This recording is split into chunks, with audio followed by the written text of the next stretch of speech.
So I'm just gonna knock that down a little bit to my thickness, my width.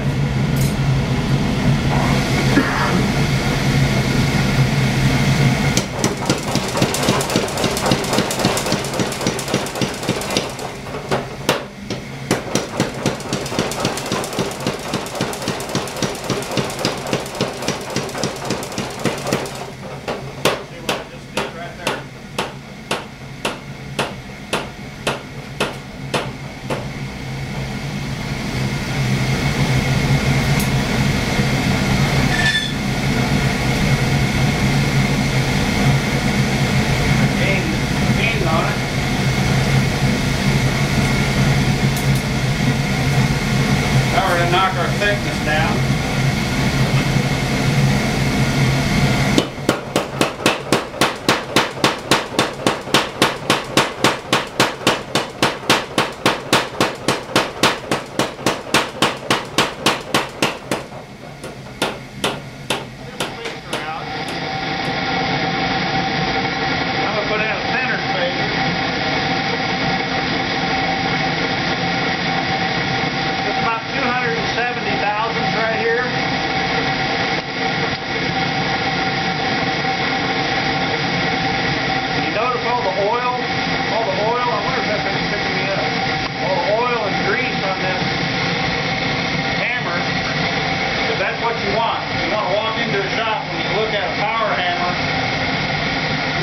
You want to see grease and oil all over it because the machine is dry and it's not lubricated. It's getting wear on the joints and on the guides.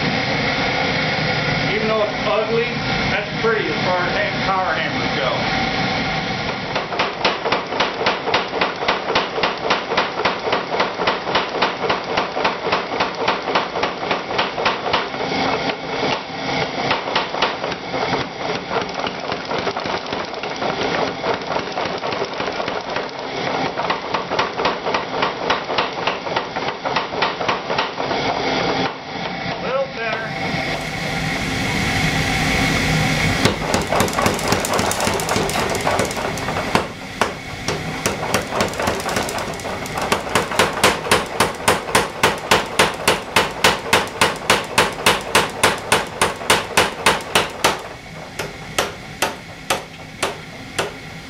About right where I want it.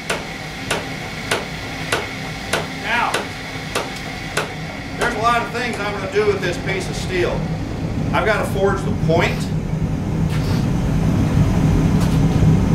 I have to forge this point onto the blade, and as well, as you look down this blade, it's thickest right here in front of the guard.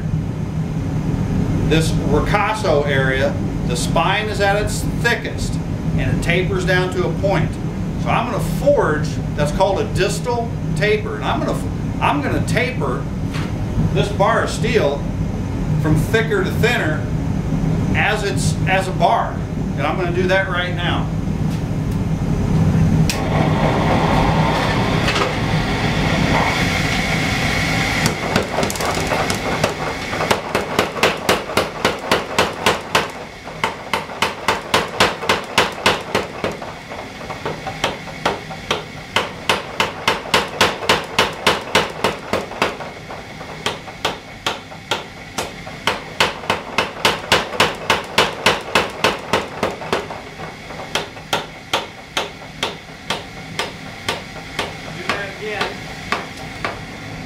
I want to show,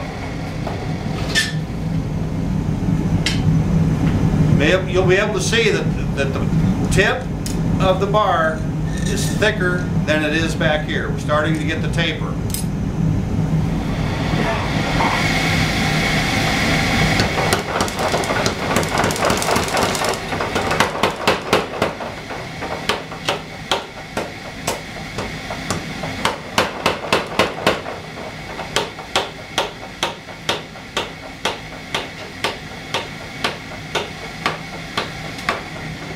Move to the anvil, to this anvil right here. I'm going to do a little, notice how warm it's getting in here already? Yeah, it's getting nice now. A lot of heat. I'm going to forge some of the point.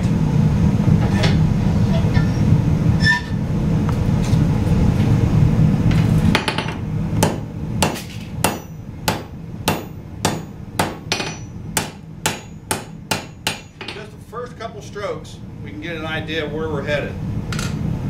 I see a lot of guys do all kinds of goofy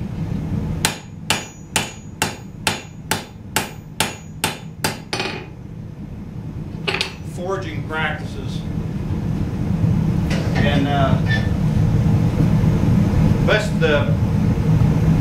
advice I could give is if you got a piece of steel, piece of knife steel that you're working with, and you want it to go that way, then hit it that way. I see guys go through all kinds of contortions of trying to pre-shape their knife in the hopes that it'll go this way or that way, and it's spending too much time in the forge. Imagine a piece of toast in your toaster. You leave it in the toaster there for a long time, it burns up and you got nothing. That's what's happening in that forge. We actually want to get this knife forged as quickly as we can, because we're just cooking it, frying it in here. So I try to get there quickly.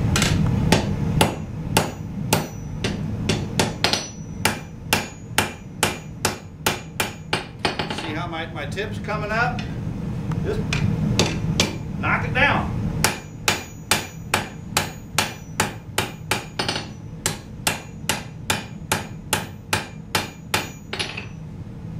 I'm thinning the cutting edge, keeping the width of the top of my anvil as a reference.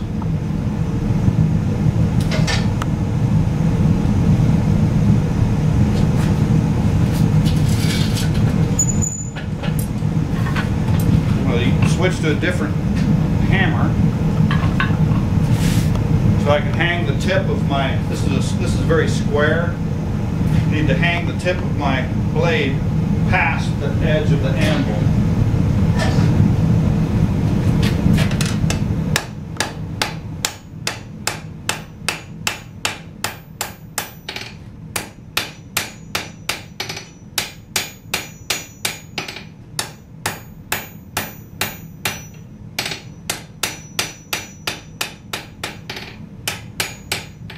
See where we're headed.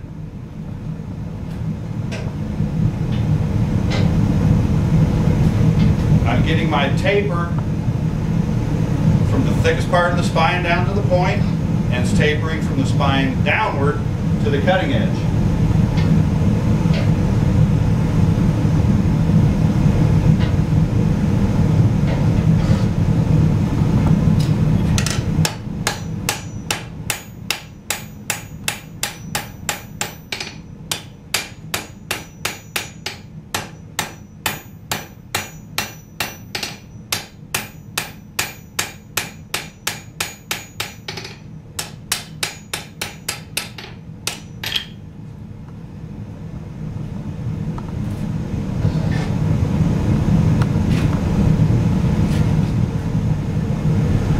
The cutting edge on this knife is exactly the width of that anvil. But I have to gotta leave some extra for refinement when I get into the finish shop.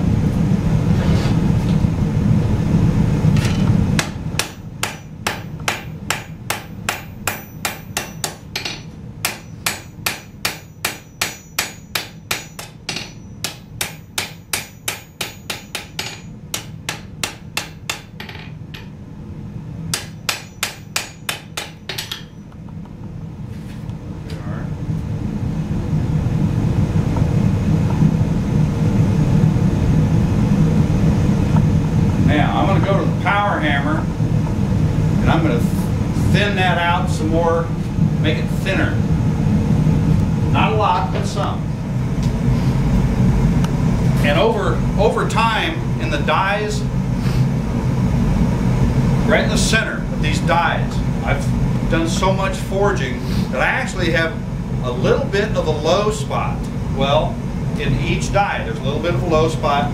Every time a hammer, whether it be your handheld hammer and an anvil, or these two, when you hit a piece of steel, it's getting hit from both sides.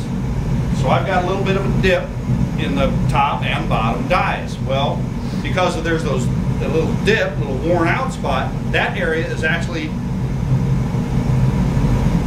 taller than either side of that dip. So I use that to shape the steel. It'll kiss more, the dies will kiss a little bit tighter on either side of that dish out, that washout, than it will in there. So I can use that and actually bend the steel.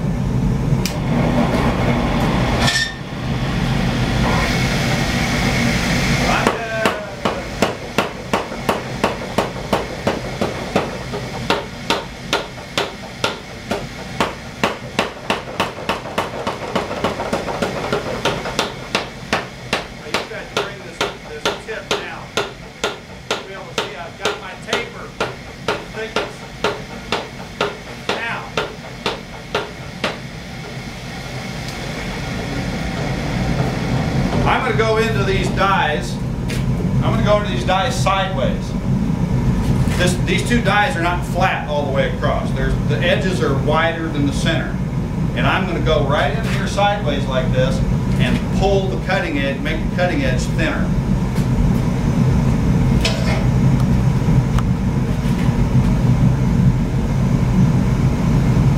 That was a trick that I learned from Don Hansen.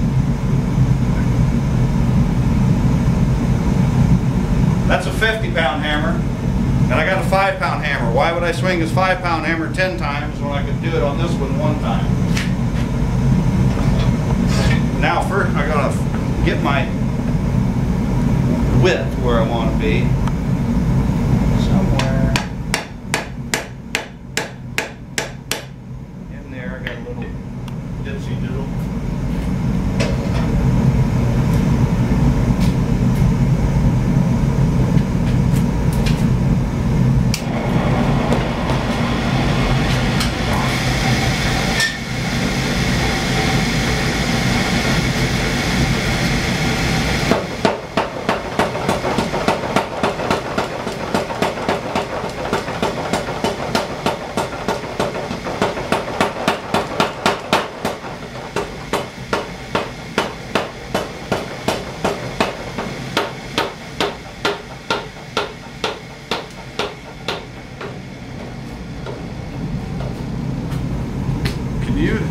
Can you zoom in on this cutting edge and show what I just did, how I thinned that down, what I just did there on that power hammer?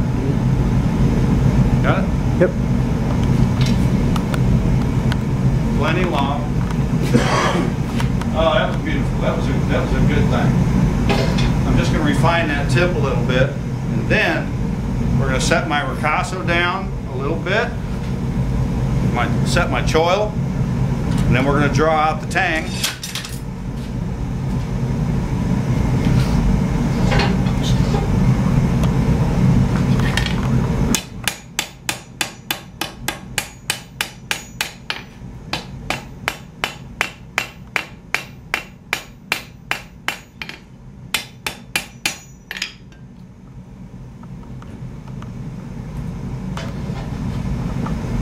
And this will be a nice 4.5-inch hunter when I'm done.